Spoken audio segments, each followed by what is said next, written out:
Alright, so welcome everyone. My name is Amanda. I am Tyrone's diagnostician and I'm working on his case.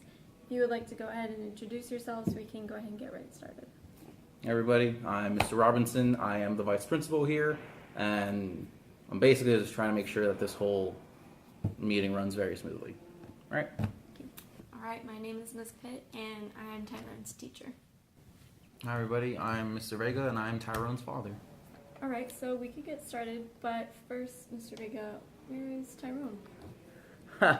Yeah, funny story. My wife just came up over earlier and just snatched him up real quick. There really wasn't much I could do about it. Sorry. Right. That's right. Well, we can continue with the meeting, but it really would be beneficial if Tyrone were here. Yeah, sorry about that. It's fine for now. We'll just have to make sure he gets here next time. For now, everybody has to sign in and make sure everybody's been in this meeting. And we can go over what we're going to be talking about today. We're going to make sure that we can reevaluate Tyrone's IEPs and see where we can work from there. Awesome. Well, for now, I have heard just great news from Tyrone and Miss Pitt. Isn't that right?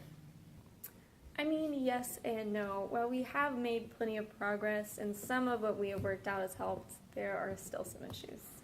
Oh, you mean his whole shutting down issues and stuff, where he just kind of doesn't want to do anything? Or is it his whole focusing? So you experienced that as well. What have you been doing that has worked? Yeah, we haven't really found anything that works for us at home. The only really thing I can do is just not ask too much of my son. Interesting, because we did talk about some strategies last time that have worked, and we actually talked about implementing them at the last ARD meeting.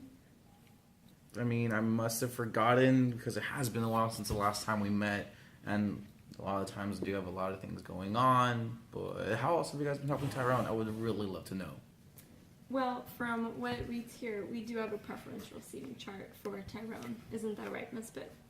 Yes, we have been placing Tyrone close to the front for preferential seating, and we have placed him around a few great students that can help him both calm down and pay attention.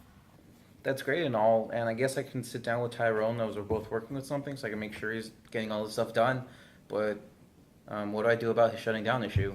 Actually, I've been working with Tyrone whenever I consult him every month, and so what seems to be working is whenever he starts shutting down, we just have him close his eyes and count to 10.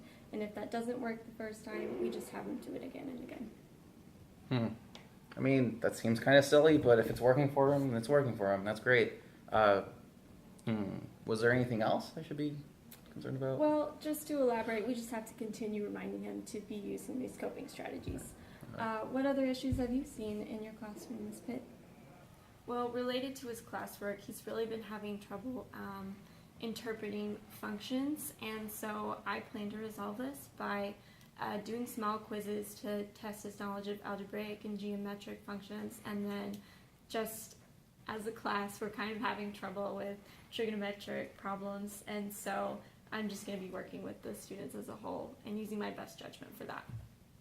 Hold on. I mean, we don't want to make it too easy for Tyrone, right? We still want to hold him the standards for the best. Trust me, Mr. Robinson, I wouldn't dare dream otherwise. And also, I've been consistently, personally checking in with Tyrone to make sure that he's focusing. Okay, cool. That's a huge relief. I was kind of hoping you would do something like that for him. Of course, Mr. Vega, it's my responsibility too. Thank you again so much. You guys are doing great work. Just so I can be clear, there's 4 different things we're going to be working with Tyrone, right? We're going to making sure he's focusing. We're going to use coping strategies that I should probably implement too. And then we're going to be making sure he has some standards, something to get his math work done. And you're going to be meeting with him every month, right? Just going to see how he's going. Let's see. Yes, the accommodations we're going to give Tyrone varies from giving him reminders, preferential seating, which we went over, having him meet up with Amanda so he can talk about everything he's doing, and helping him with his math work, right? Okay, well, I mean, all this has been really helpful, and I'll be sure to implement what we've been talking about at home with Tyrone. Thank you all so much, and I'll be sure to communicate with you all more. Yes, please do. Do you have any questions? Yes, actually, is there any way I can get all of this stuff in writing? I just want to reference it while I'm at home so we can, like, just go over it. Yes, of course. We will be sending a copy home with you and your son. Thank you. Anything else? Actually, no, that's it. Yeah, thank you. Excellent. So I guess we can call this meeting good and done, and we'll just continue to be working for the success of Tyrone. Mr. Robinson, be sure that you're taking note of the time. You have been taking the time, right?